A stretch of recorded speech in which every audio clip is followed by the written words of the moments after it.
Assalamualaikum warahmatullahi wabarakatuh.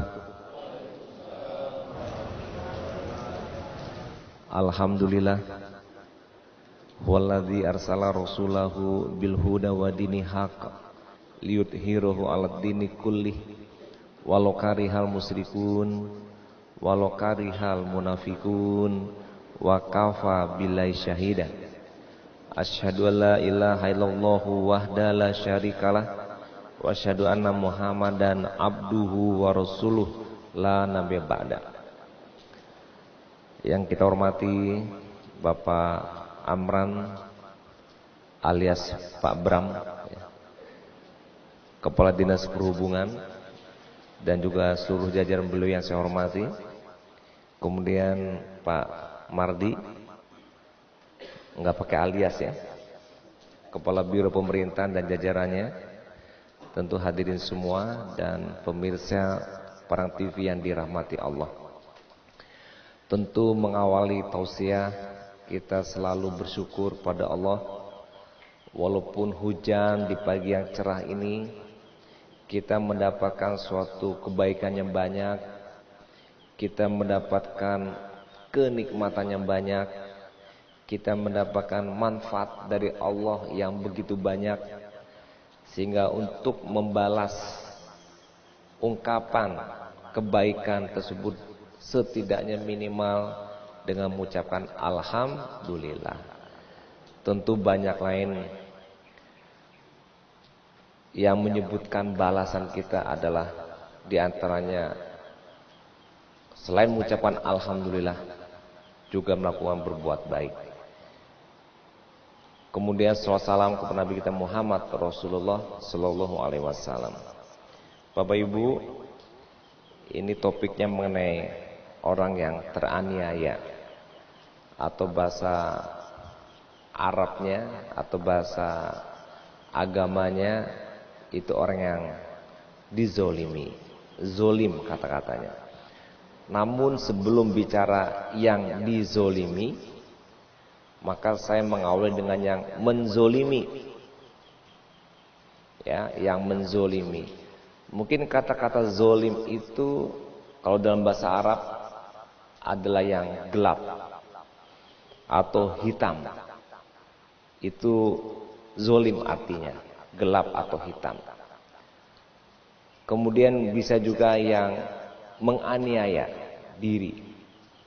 Kalau menzolimi diri, yang menganiaya dirinya sendiri. Atau orang-orang yang berbuat tidak sesuai dengan fitrah dirinya sebagai manusia, dan juga tidak sesuai dengan apa yang Allah gariskan dalam Quran dan juga oleh Nabi dalam hadisnya. Contoh dalam Al-Quran disebutkan, Inna syirka la zulmun azim. Perbuatan syirik itu juga adalah kezoliman yang besar. Itu satu contoh. Allah mencontohkan perbuatan zalim adalah syirik. Jadi orang yang menzalimi dirinya, merusak dirinya sendiri, di antara adalah syirik. Nah, kalau udah bicara syirik banyak.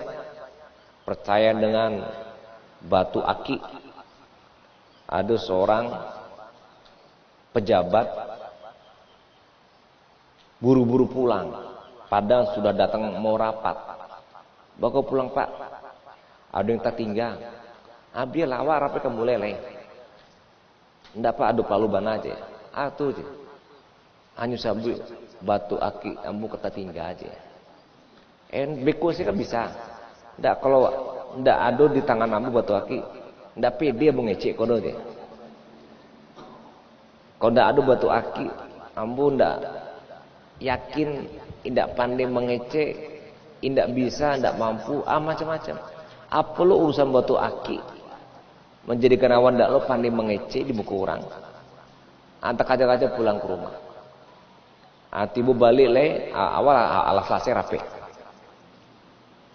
Itu syirik, percaya kepada batu, bukan kepada Allah. Nah itu zolim, menzolimi dirinya. Nah ini juga ada suatu hal yang nampaknya biasa, tapi nggak boleh, yaitu pawang hujan. Itu juga syirik, nggak boleh. Biarkan saja turun hujan, nggak apa-apa. Semuanya rezeki buat kita. Oh, acara kita terganggu, ya apa adanya itulah acara kita. Kalau kita mau sukses, kita siapkan yang sempurna supaya tidak terkena hujan dan basah. Kenapa? Karena jangan sampai menjadikan andada tandingan-tandingan di sisi Allah, di mana kita percaya ketika meminta, ketika memohon bukan kepada Allah, itu syirik dan itu perbuatan zalim. Itu dosanya besar, tak terampuni.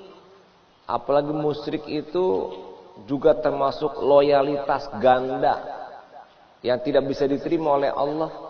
Dia kepada Allah ia juga sholat, ibadah, tapi juga kepada benda, kepada makhluk, kepada yang lain dia minta.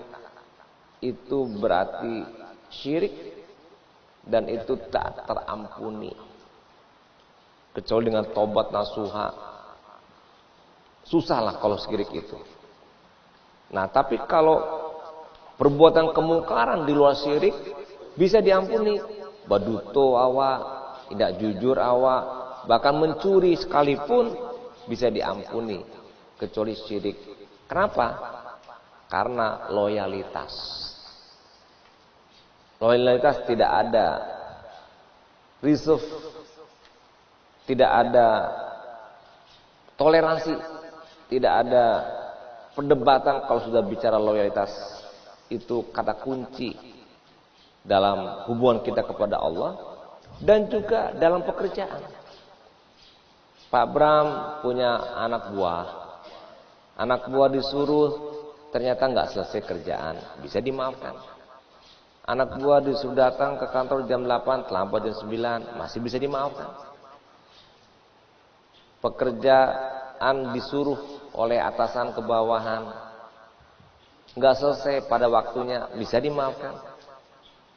Tapi ketika Pak Bram tahu anak buahnya yang nyudangan ndak Pak Bram tuh, yang nyudangan orang lain, inyo lo jadi atasannya, kece orang lain tuh nyudangan, meminta lo kepada inyo, berkomunikasi pun dengan inyo untuk kerja-kerja, pasti Pak Bram berak.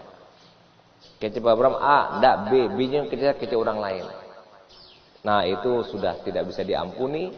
Itu jabatannya bisa copot dan kemudian dia pun bisa tidak diberikan pekerjaan dan amanah oleh atasannya karena dia tidak loyal. Nah, itu contoh juga dalam kehidupan kita sehari-hari boleh. Tapi kalau urusan-urusan yang sifatnya kinerja bisa dimaafkan dan ditingkatkan bahkan dibina. Begitu pula kita kepada Allah, nggak boleh syirik karena ini adalah perbuatan yang zolim. Tadi dalam surat Luqman ayat 31.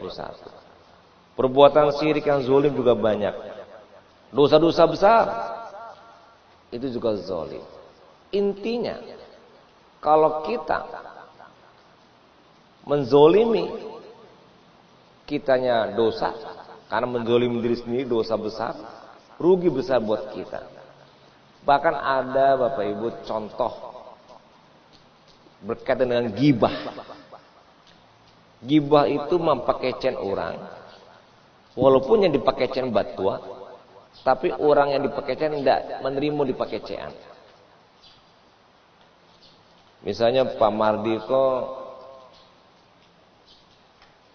misalnya punya bini, punya anak, batua, beliau punya bini, punya anak. Ada pakaian. Pak Mardikonya punya bini, punya anak, iko batua sadanya. Tapi Pak Madi tidak setuju dengan ungkapan itu gibah. Kalau fitnah, lebih jahat lagi. Pak Madi bini cek nyusapi duo. Nah, itu fitnah tuh. Atau mengatakan yang lain yang tidak betul. Nah, gibah saja dilarang dalam sebuah hadis yang disebut dengan hadis muflis, yaitu hadis bangkrut. Panjang cerita hadisnya, singkat cerita demikian. Jadi Rasulullah pernah menyebut di depan para sahabat tentang ungkapan kata beliau bahwa ada seorang yang bangkrut amalannya. Itu bangkrut ya, bangkrut ibarat awam menggaleh, bangkrut.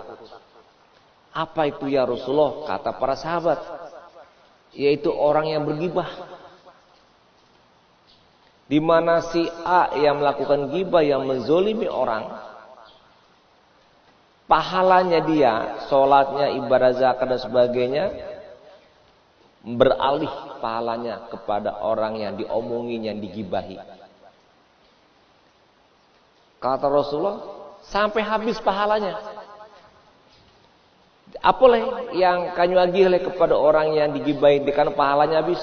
Setiap sholat, setiap ibadah, pahalanya mengalir kepada orang yang digibahi. Yang kedua, orang yang dipakai cean, yang digibahi itu tentu punya dosa. Awak kan sadar pasti ada dosa. Manusia biasa. Kota lantuang, kaki deur de mangane orang, kota sabi kato yang ndak sengaja orang pun tersinggung. Dosa awak. Dosa awak yang orang tu membakiskan awak berpindah ke nyo. Akhirnya sampai orang tersebut bangkrut. Pahalanya habis, dosonya bertambah-tambah. Itu ciri orang yang menzolimi orang lain. Jadi Bapak Ibu, rugi. Al-Quran juga menyebutkan in ahsantum li anfusikum. Wa in asatum falaha. Jadi kalau kita berbuat baik, berarti kan tidak zolim, berbuat baik. Kita dapat kebaikan dari perbuatan kita. Nah yang kedua, wen asatum falaha. Kalau kita berbuat tidak baik, menzolimi orang lain, maka perbuatan jahat yang menzolimi itu babalik ke awak untuk awak seorang. Kane ke awak langsung. Nah jadi Bapak Ibu, itu luar biasa dahsyatnya dampak negatif kita berbuat zolim. Rugi besar. Cuman kadang-kadang kita lupa atau mungkin tidak tahu. Dalam keseharian kita enak saja tanpa sebab, tanpa ada tujuan tertentu, omongin orang, menzolimi orang dan lain sebagainya, di luar dari aturan, dari sebab yang bisa dimaklumi.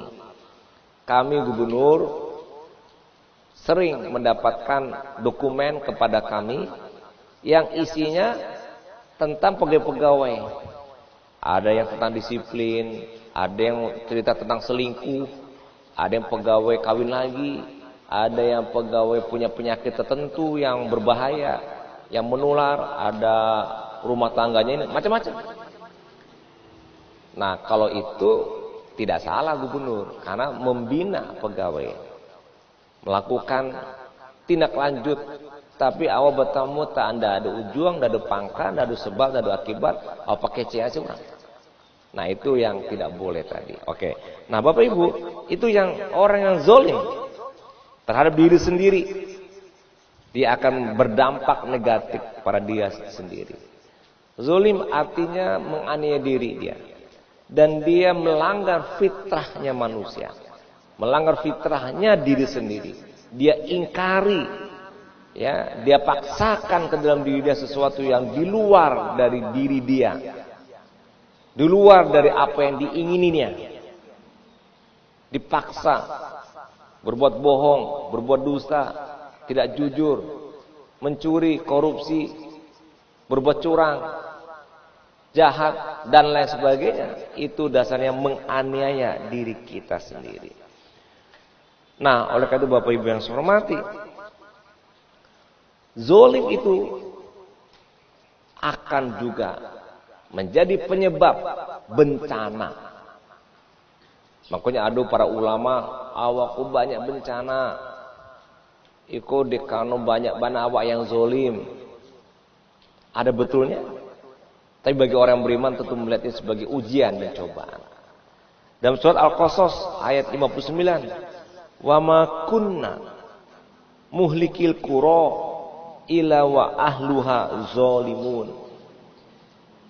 Dan kami kata Allah tidak akan membinasakan sebuah negeri, sebuah daerah, sebuah kota kecuali penduduknya melakukan kezoliman. Nah, jadi dampak negatif orang yang menzolimi kepada dirinya menjadi rusak, hancur. Siapa yang menghancur? Dia, karena dia orang zolim, merusak tatanan, merusak sistem Allah yang mestinya berlaku di antara manusia berdasarkan fitrahnya manusia yang memiliki kata hati untuk berbuat yang baik dan benar, kata-kata benar, perbuatan-perbuatan benar, perilaku benar, kerja benar, menyatu bersama menjadi suatu kebaikan yang menimbulkan manfaat, kesuksesan, keselamatan dan kebahagiaan. Sebaliknya, kumpulan dari perbuatannya mengingkari diri, berbuat curang, berdusta, ngomongin orang, mencuri, fitnah, jahat, benci, hasad, iri, dengki, itu semuanya merusak diri yang ada pada dirinya yang mestinya tidak cocok dan dia lawan. Akibatnya muncullah suatu kerusakan karena merusak tatanan. Zolim itu merusak tatanan. Kefitrahan manusia merusak tatanannya ada di alam. Kalau kaitan kepada diri manusia merusak tatanan kemanusiaan yang memiliki nilai universal, dirusak olehnya bagi orang yang menzolimi. Tapi orang tersebut kepada lingkungannya juga berdampak zolim, akibatnya juga rusak. Lingkungan ditebang pohon, sungai-sungai diambilin tepi-tepinya untuk kepentingan katanya penambangan, hutan pun dibakar, membuang sampah sembarangan sehingga menumpuk di got, akhirnya banjir. Banyak lagi kezoliman manusia yang merusak tatanan alam.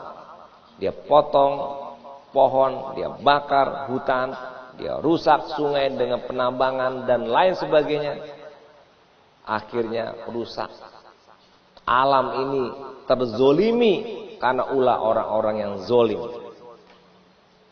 Jadi ada istilah climate change, ada beberapa isu global tentang lingkungan, itu ulah manusia yang zolim, merusak atmosfer, ozon-ozon yang ada di langit yang berdampak kepada matahari langsung tembus ke bumi, bisa menjadikan kemarau panjang dan bahkan juga bisa hujan berketerusan.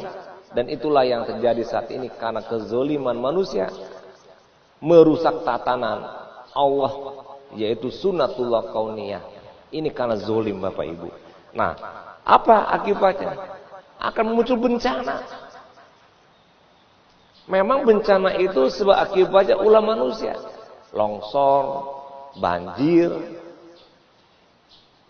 Mestinya kita dengan akal yang Allah berikan bisa lepas dari kezoliman untuk ikut track record yang telah ada selama ini dan track yang ada ke depan dengan mengikuti Quran dan Sunnah, insya Allah lepas dari kezoliman. Nah Bapak Ibu, kemudian orang yang dizolimi, orang yang dianiaya. Jadi sama-sama yang menzolimi itu